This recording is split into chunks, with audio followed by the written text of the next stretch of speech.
Assalamualaikum warahmatullahi wabarakatuh. Waalaikumsalam. Dan saya hormati ini Abah Awas ini, aduh luar biasa. Sudah lama nggak ketemu, Abah Awas sehat. Sehat, alhamdulillah.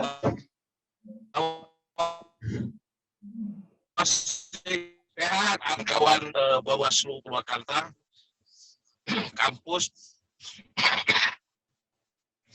Barusan ada diskusi dengan tentang Dewan Perwakilan Daerah ya.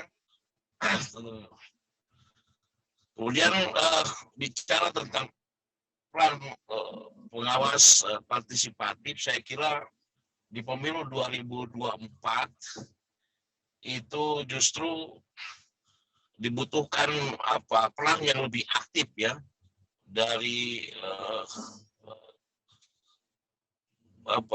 dari badan pengawas, baik dari Bawaslu maupun para relawan pengawas partisipatif.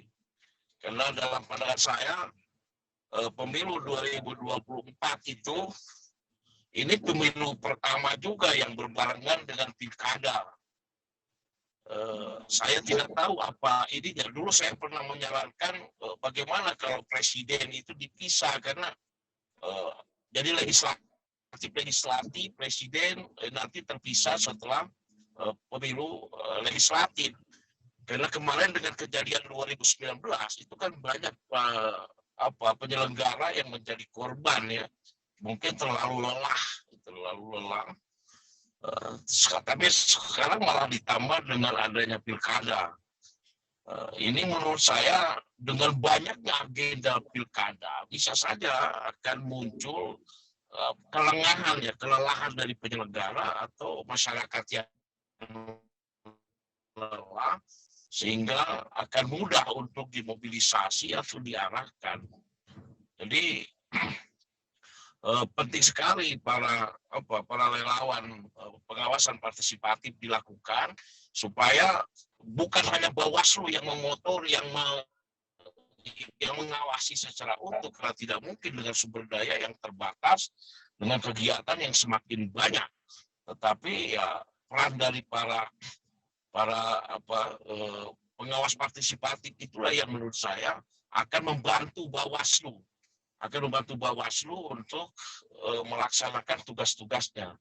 Yang jelas bagaimana bukan hanya saja pihak Bawaslu hari ini bagaimana melakukan sosialisasi banyak kepada masyarakat untuk berperan aktif dalam pengawasan pemilu dengan prosedur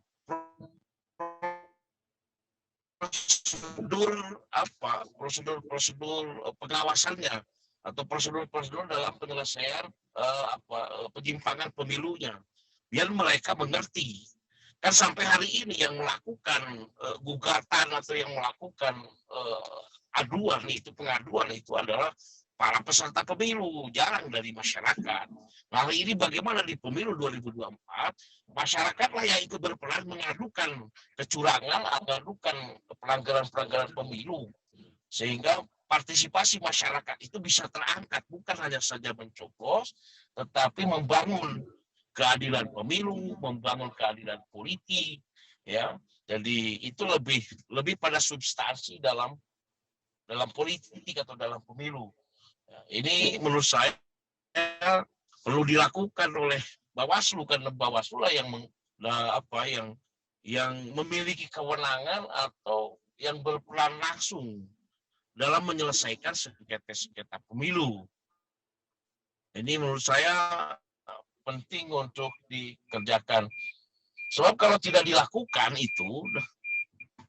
kalau itu tidak dilakukan oleh Bawaslu misalnya, itu kita kan tahu sendiri bahwa nggak ada lembaga yang mau melakukan edukasi politik pada masyarakat, dan tidak ada lembaga yang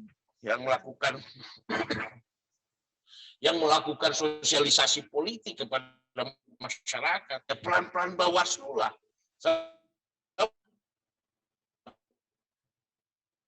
Kalau partai politik pun yang harusnya secara formal menetapkan politik hanya sebatas melakukan mobilisasi untuk mendukung partainya, tidak pada pendidikan politik yang lebih fair, yang lebih murni, yang lebih melihat ke depan gitu loh.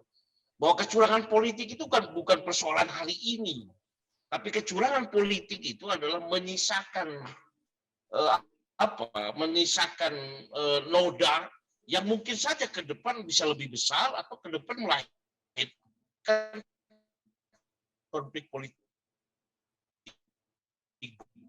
baru.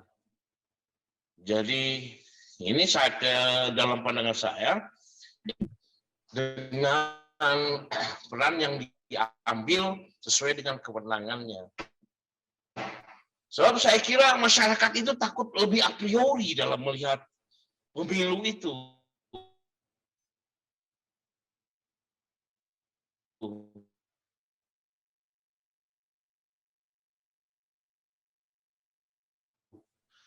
Kalau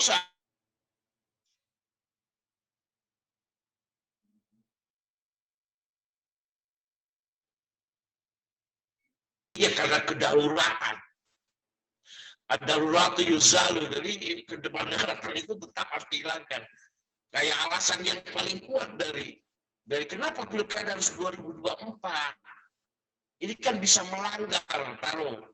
Masa seorang gubernur di PLT-kan sampai 2 tahun. Ya, hampir seperempat jabatan. PLT itu kan cuma 6 bulan maksimum. Tapi ini bisa melebihi. Kan semua sadar dengan proses karena ini masa pandemi, masa darurat, sehingga itu bisa menjadi kesepakatan bersama untuk dilaksanakan. Nah, ini saya kira kalau seandainya taruh sampai 2022, kita diperkirakan belum selesai itu pandemi itu, karena sekarang vaksin saja tidak merata, lain sebagainya. Yang diperkirakan dulu Pak Doni Munardo itu mau menyelesaikan sampai bulan Juli itu semuanya sudah divaksin. Ternyata belum, sekarang masih yang baru divaksin hanya penyelenggara negara saja. Ya, jadi belum sampai pada masyarakat. Nah ini kan ada kekhawatiran pada kita itu jangan-jangan ini bisa terundur lagi, mungkin saja sampai 2022 kalau tidak ada meledak lagi. Nah ini itu diantaranya kendala-kendala yang bisa melahirkan penyimpangan baru. Yang kedua saya kira tidak bisa lepas juga sekarang itu ada tidak menutup kemungkinan bahwa kalau pandemi ini belum selesai sampai 2024, itu kan diperkirakan kalau jadwal kemarin katanya pemilunya mau bulan Februari ya. Ya diagendakan di Komisi 2 itu ya walaupun masih tentatif belum ditetapkan tetapi mau di bulan Februari. Kalau seandainya sampai bulan Februari ini kita tinggal 2 tahun lagi. Pandemi belum selesai, bisa enggak sekarang melontarkan model pengawasan yang kalau seandainya terjadi e-vote misalnya, dilontarkan e-vote bagi sebagian daerah yang dianggap rawan misalnya di awal pandemi, dilontarkan oleh Bawaslu, bagaimana pengawasannya untuk melakukan e-vote misalnya, karena itu secara ini bisa langsung tertebak siapa yang mencoblos, siapa yang dicoblos, bisa langsung ketahuan berapa jumlahnya, itu bisa kelihatan. Tetapi kalau muncul ada hacker dan lain sebagainya, tambah lagi itu, saya kira itu bisa menjadi gagasan baru ya untuk dilontarkan. Jangan sampai ini alasan pemilu ini melahirkan klaster-klaster baru, klaster-klaster baru. Ini kita perlu memodernisasi sistem pencoblosan atau pemilu itu sendiri. Kemarin saya cukup bangga ya ketika ada pilkada kemarin di 2020 itu banyak tidak melahirkan klaster baru. Ya terlepas saya itu ditutupi atau tidak saya tidak tahu, tetapi yang jelas tidak ke permukaan ada klaster baru. Kemudian banyaknya munculnya tokoh-tokoh baru yang wajah-wajah baru bupati, ya, menjadi bupati ini juga mungkin bisa jadi apa itu karena objektivitas, efektivitas kampanye secara virtual atau tidak.